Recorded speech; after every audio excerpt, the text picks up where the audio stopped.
నల్గొండ జిల్లా దామరచర్ల మండలం విష్ణుపురం వద్ద గూడ్స్ రైలు పట్టాలు తప్పింది. గుంటూరు సికింద్రాబాద్ మార్గంలో పట్టాలు తప్పినట్లు గుర్తించారు. దీంతో నల్గొండ మిరియాలగూడ శబరి ఎక్స్ప్రెస్ ను అధికారులు నిలిపివేశారు.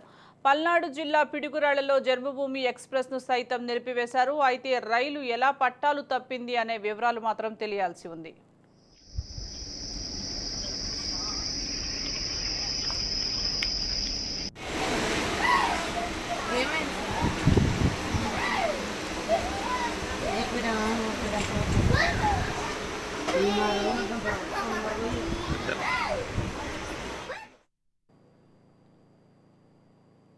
నల్గొండ జిల్లా దామరచర్ల మండలం విష్ణుపురం వద్ద గూడ్స్ రైలు పట్టాలు తప్పింది. గుంటూరు సికింద్రాబాద్ మార్గంలో పట్టాలు తప్పినట్లు గుర్తించారు. దీంతో నల్గొండ మిరియాలగూడ శబరి ఎక్స్ప్రెస్ ను అధికారులు నిలిపివేశారు. పల్నాడు జిల్లా పిడుగురాళ్లలో జన్మభూమి ఎక్స్ప్రెస్ ను సైతం కూడా నిలిపివేసినట్లుగా తెలుస్తోంది. అయితే రైలు ఎలా పట్టాలు తప్పింది అనే వివరాలు మాత్రం తెలియాల్సి ఉంది. దీనికి సంబంధించి మరింత సమాచారం మా ప్రతినిధి కిరణ్ అందిస్తారు. కిరణ్, చెప్పండి, విష్ణుపురంలో గూడ్స్ రైలు పట్టాలు తప్పినట్లుగా తెలుస్తోంది. అసలు ఇది రైలు పట్టాలు ఎట్లా తప్పింది, దీనివల్ల ఇంకా మరికొన్ని రైళ్లను కూడా ఆపివేసినట్లుగా తెలుస్తోంది. అప్డేట్స్ ఏంటి?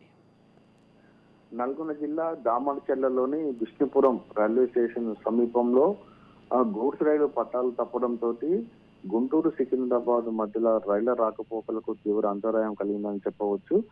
గుంటూరు నుంచి సికింద్రాబాద్ వైపు వస్తున్నటువంటి గూడ్స్ రైలు విష్ణుపురం స్టేజ్ వద్దకు రాగానే రైలు పట్టాలు తప్పింది. దీంతో ఒక్కసారిగా అక్కడే ఉన్నటువంటి అధికారులు గూడ్స్ రైలును అక్కడే నిలిపివేశారు. దీంతో ఇటు గుంటూరు అదేవిధంగా సికింద్రాబాద్ మధ్యలో ప్రయాణిస్తున్నటువంటి శబరి ఎక్స్ప్రెస్ ను మిర్యాలగూడ లోపగా జన్మభూమి ఎక్స్ప్రెస్ ను అధికారులు పల్నాడు వద్ద ఆపడం జరిగింది. దీంతో ఒక్కసారిగా 2 గంటల పైగా రాకపోకలు నిలిపివేయడంతో రైళ్లలో ప్రయాణిస్తున్నటువంటి ప్రయాణికులు తీవ్ర ఇబ్బందులకైతే గురవుతున్నారు. పల్నాడు నుండి ప్రత్యేక వాహనం తీసుకువచ్చి ఇక రైలు పట్టాలు తప్పిన వద్ద అధికారులు బాగు చేసే ప్రయత్నం అయితే చేస్తున్నారు. మొత్తానికైతే గూడ్స్ రైలు కావడంతో పెద్ద ప్రమాదమే తప్పిందని చెప్పవచ్చు. అదే కనుక ప్రయాణికులు ప్రయాణిస్తుంటే రైలు అయితే పెద్ద ప్రమాదమే జరిగి ఉండొచ్చని అధికారులు చెబుతున్నారు. మొత్తానికి ఎక్కడైతే గూడ్స్ రైలు పట్టాలు తప్పిందో అక్కడ సరిచేసే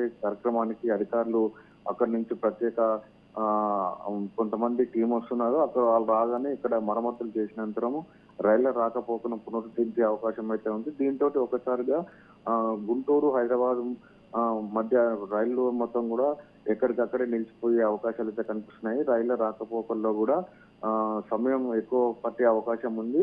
దాన్ని పునరుద్ధరించిన తర్వాతనే ఈ యొక్క రైళ్ల రాకపోకలను కొనసాగిస్తామని రైల్వే అధికారులు చెబుతున్నారు. మొత్తానికైతే గూడ్స్ రైలు పట్టాలు తప్పడంతో గుంటూరు సికింద్రాబాద్ మధ్యలో రైళ్ల రాకపోకలకు తీవ్ర అంతరాయం కలిగిందని చెప్పవచ్చు. కిరణ్, అలాగే ఇటు శబరి ఎక్స్ప్రెస్ నిలిచిపోయింది అంటున్నారు. అలాగే జన్మభూమి ఎక్స్ప్రెస్ సైతం కూడా నిలిపివేసినట్లుగా తెలుస్తోంది. మనం విజువల్స్ లో చూస్తున్నాము. అక్కడ ప్రయాణికులు కూడా అటు ఇటు తిరుగుతూ ఇబ్బందులు పడుతున్న దృశ్యాలు మనం చూస్తున్నాం. ఎంతసేపట్లో ఇది ట్రాక్ ను మళ్ళీ పునరుద్ధరించే అవకాశం ఉందంటారు? ఇప్పటికే 2 గంటల పైగా గూడ్స్ రైలు పట్టాలు తప్పడంతో ఎక్కడికక్కడే ఈ మార్గం గుండా ప్రయాణిస్తున్నటువంటి రైళ్లను దాని ముందల స్టేజీల వద్ద ఆపడం జరుగుతుంది.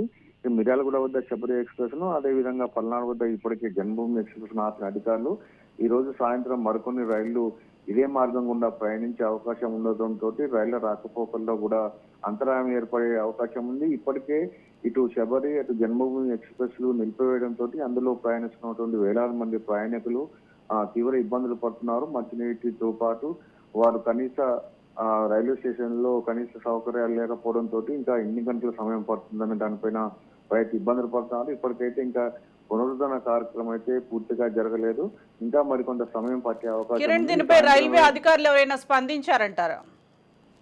అయితే అనుకోకుండా జరిగిన ప్రమాదం పట్టాలు తప్పడంతో రైల్వే అధికారులు దాన్ని సరిదిద్దే క్రమంలో పల్నాడుకి వెళ్లి ప్రత్యేకమైనటువంటి సాంకేతిక నిపుణులతో పాటు వేరే గూడ్స్ రైలు ఎక్కడైతే పట్టాలు తప్పిందో ఆ మార్గాన్ని సరిచేసే క్రమం అయితే చేస్తున్నారు. అయితే ఇది అనుకోకుండా జరగడంతో రైల్వే అధికారులు అక్కడ ఉన్నటువంటి అధికారులు మాత్రము పునరుద్ధరిస్తామని చెబుతున్నారు. తీవ్ర అంతరాయం అయితే ఏర్పడిందని, సాధ్యమైనంత త్వరగా ఇక్కడ రిపేర్ చేసి మిగతా రైళ్లను కొనసాగిస్తామని అయితే చెబుతున్నారు. Right, thank you Kiran.